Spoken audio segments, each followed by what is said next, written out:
insanın kendini değerli hissedebilmesi için bir şekilde ona birinin değer vermiş olması gerekiyor. Yani hiç tanımadığı bir duyguyu insan daha sonra nereden biliverecek? Özellikle annesinin değer vermediği bir çocuk daha sonra kendini değerli hissedemez.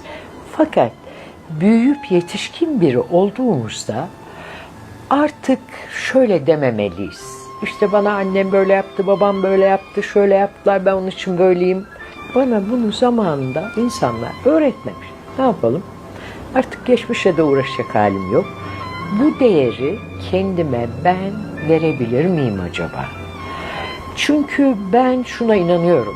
Bir insan kendini değiştirmek isterse bunu gerçekten herkes yapabilir. Yeter ki bunu yapmayı çok istesin.